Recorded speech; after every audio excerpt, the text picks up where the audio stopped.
बस आप मारुति को जाने दीजिए। मारुति को अपनी माँ के पास जाना है।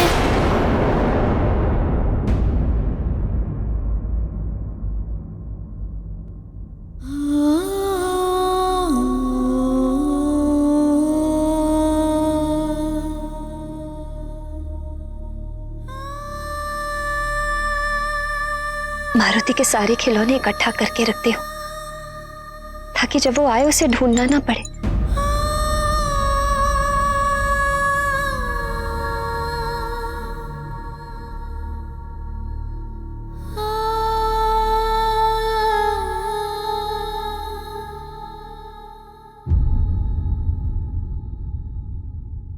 अरे मारुति का डमरू कहाँ गया?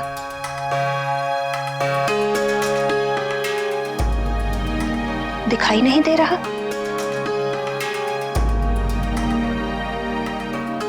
उसके सुग्रीव भैया का उपहार था वो।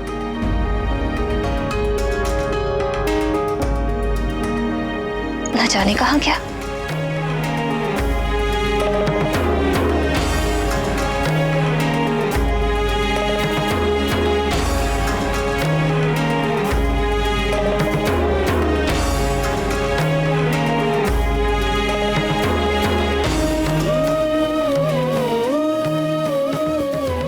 सेविकाएं, सेविकाएं,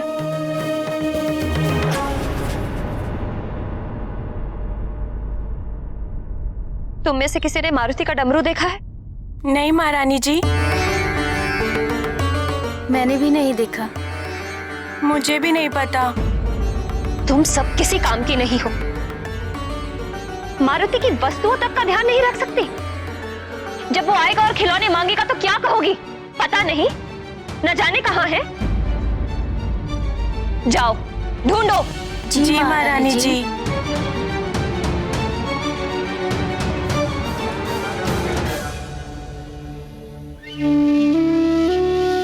चिंता मत करो अंजना, मिल जाएगा डमरू। मैं ढूंढूंगा। आप तो कुछ मत कहिए। पहले भी आप सबकी बात सुनकर मैंने बहुत बड़ी भूल की थी।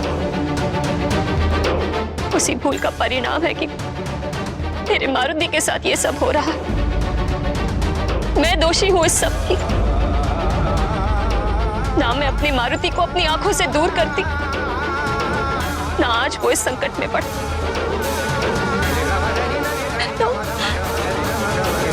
तो अपने पुत्र की पहली भूख भी नहीं मिटा पाई।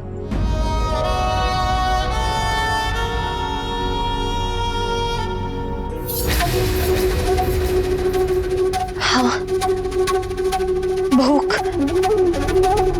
मारुति जब सुबह उठा होगा उसे तीव्र भूख लगी होगी। हे ईश्वर,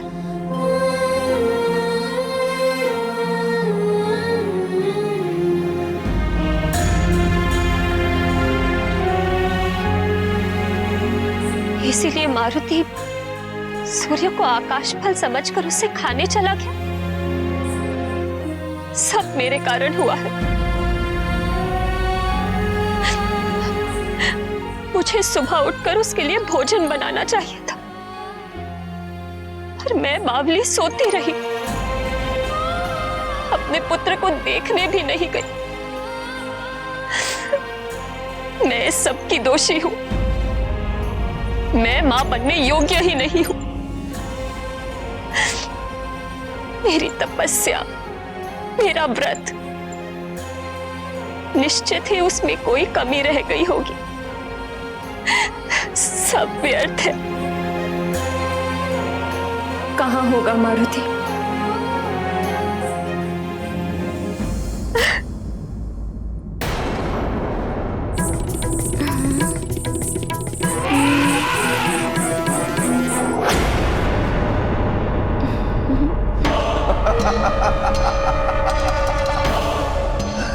देवराज, आप तो एक छोटे से बालक को भी वश में नहीं कर पा रहे हैं। छोड़ दीजिए इस बालक को और छोड़ दीजिए स्वर्ग के सिंहासन को भी। एक छोटे से बालक से भी जो परास्त हो जाए, उसे स्वर्ग के सिंहासन पर बैठना कदापि शोभा नहीं देगा। अरे धिक्कार है आपकी वीरता पर। क्या मुख लेकर लौटेंगे आप स्वर्गलोक? राहु!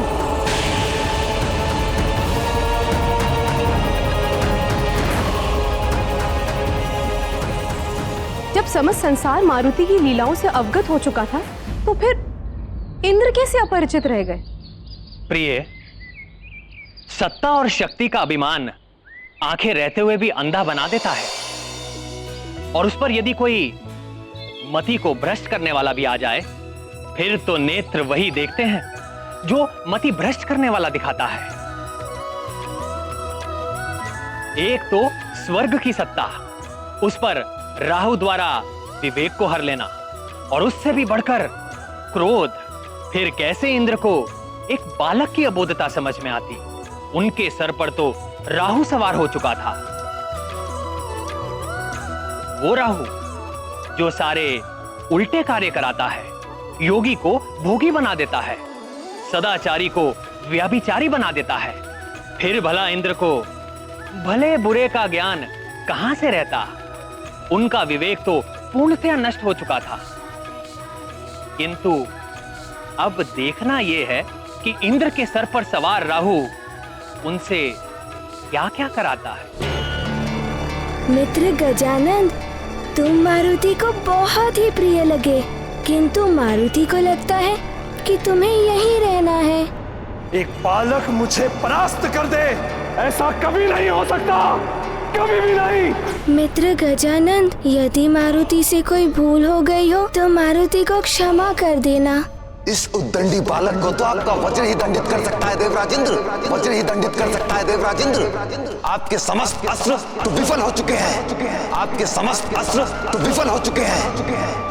वज्र ही दंडित कर सकता है देवराजेंद्र, वज्र ही दंडित कर सकता है देवराजेंद्र।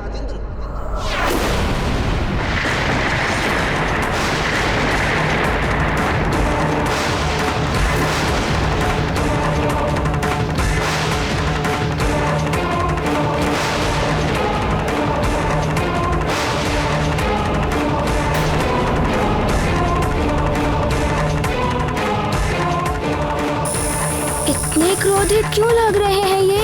मारुति ने तो कोई अपराध भी नहीं किया, उसे तो अपनी माँ के पास जाना है।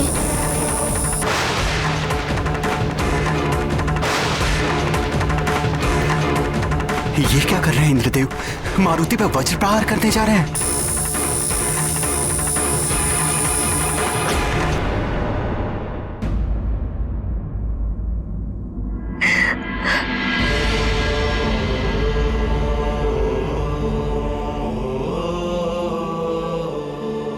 अंजना, अंजना संभालो अपने आप को। मेरा पुत्र मेरे कारण मुझसे दूर चला गया है, कहीं खो गया है वो। मेरे ही संस्कारों में कोई कमी रह गई होगी, अन्यथा मारुति मुझे बताकर नहीं जाता। बताइए, मारुति को संभालने का उत्तरदायित्व तो मेरा ही था ना। बोलिए, मैं आपसे पूछ रही हूँ।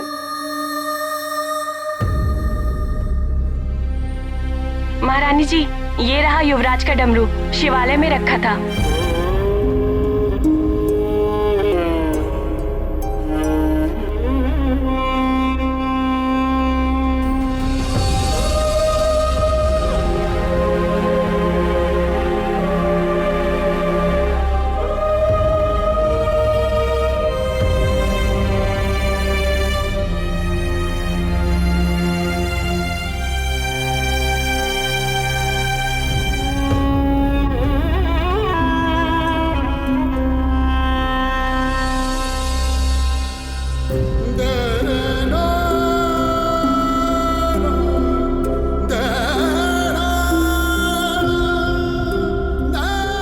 ये देखो डमरू, मिल गया ना?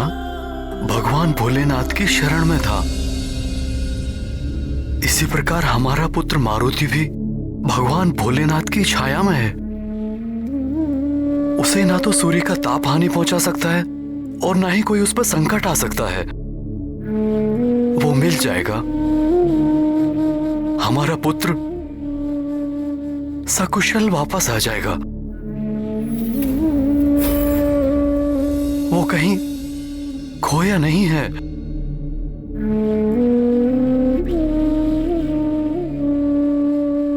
बालक कोई वस्तु नहीं होते जो खोकर मिल जाए।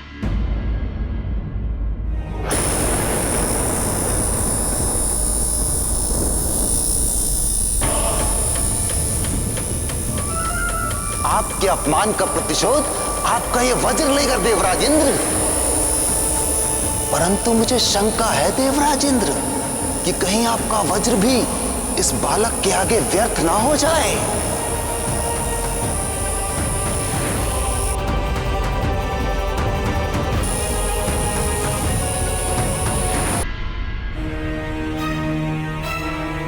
मारुति, मारुति। ईश्वर का आशीर्वाद भी तभी काम आता है जब आप उनका मान रखते हुए स्वयं भी सजग रहे। जो स्वयं असावधान रहे उसे कोई भी आशीर्वाद नहीं बचा सकता। आंधी से जैसे दिए की रक्षा करते हैं, वैसे ही नन्हे बालक को संभाल कर रखना चाहिए। अपने आंचल में सहेज कर रखने वाले कोमल पुष्प होते हैं बालक।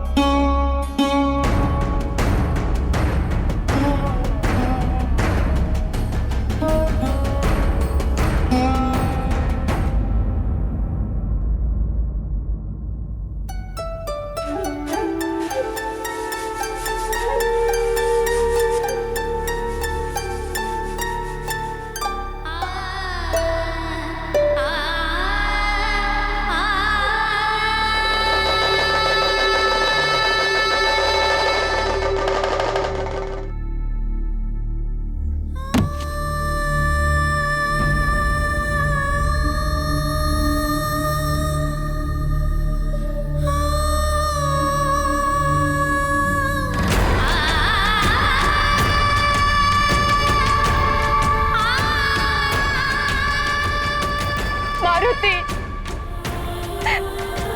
कहाँ हो मेरे लाल?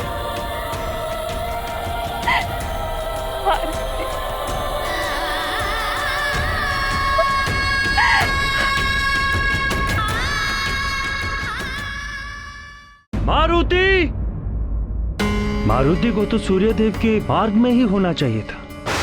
मारुति, ध्रुलोक, कहीं ध्रुलोक में तो नहीं चला गया?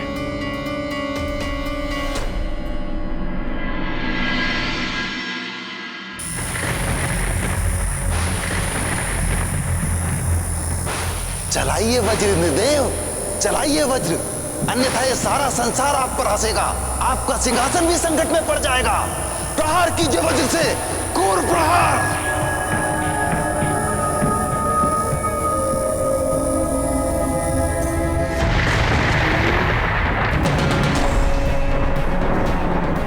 ये क्या हो रहा है देवेश्वर? देवराज इंद्र वज्र प्रहार करने जा रहे हैं मारुति पर। इंद्र को रोकना होगा, अन्यथा अनर्थ हो जाएगा। एक बालक पर वज्र प्रहार करना, ये तो अनुचित होगा ना।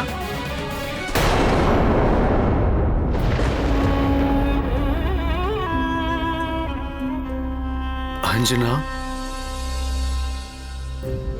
भगवान भोलेनाथ पे भरोसा रखो। कुछ नहीं होगा हमारे पुत्र मारुति को। वो सकुशल वापस लौट आएगा।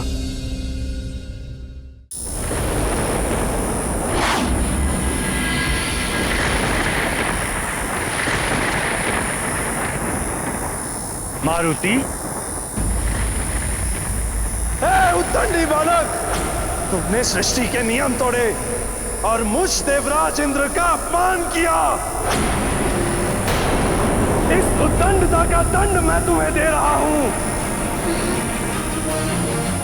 तुम्हें अपनी माँ के पास जाना है ना? मैं भेजता हूं। जाओ अपनी माँ के पास। रुकिए इंद्रदेव!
क्या हुआ प्रिय? कुछ सुना आपने? मेरा पुत्र मुझे पुकार रहा है। वो लौट आया, अंतरिक्ष से वापस आ गया, यहाँ पृथ्वी पर।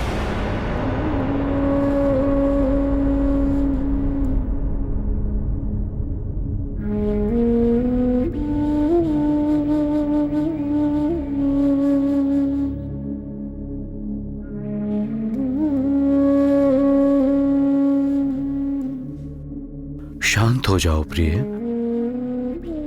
शांत। यदि हमारा पुत्र मारुति लौटकर आया होता तो दौड़कर तुम्हारे गले से लग जाता। चिंता मत करो प्रिय, वायुदेव गए हैं।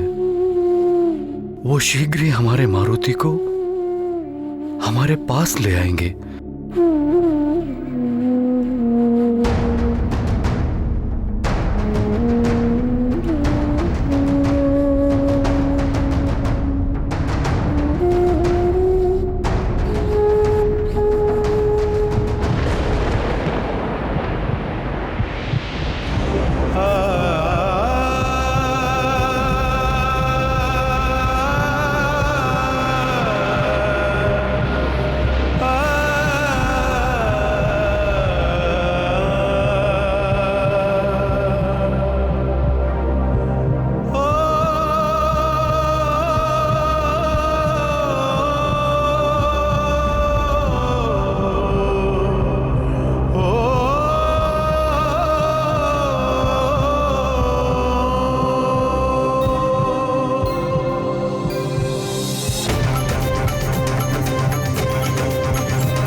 ऐरावत मारुति को रोकने का प्रयास करता है, किंतु मारुति मनमोहक गजराज को देख उसे माँ को उपहार देने का मन बना लेते हैं। वहीं दूसरी ओर अतिबल को ये ज्ञात हो जाता है कि मारुति पर भोलेनाथ का आशीर्वाद है। इधर धुईलोक से मारुति ऐरावत को साथ लेकर निकलते हैं। इसी बीच राहु के प्रभाव में आकर देवराज इंद्र क्रोधित होकर मारुति पर सूत्रास्त्र का प्रहार करते हैं, किंतु देवराज इंद्र का सूत्रास्त्र असफल हो जाता है।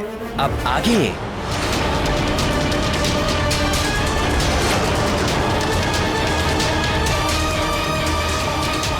संघात अस्त्र से नहीं बच पाओगे। मेरा ये मूर्छास्त्र तुम्हें अचेत कर देगा।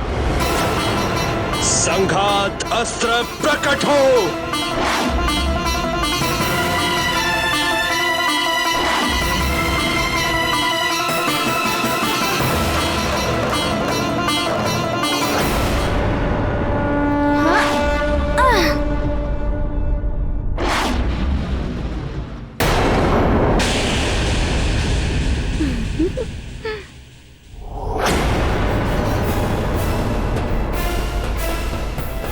देवराज, कहां गई आपकी शक्ति? एक बालक ने पहले आपका अपमान किया, फिर आपके ऐरावत को खिलौना बनाया और अब आपके अचूक अस्त्र असफल कर दिए।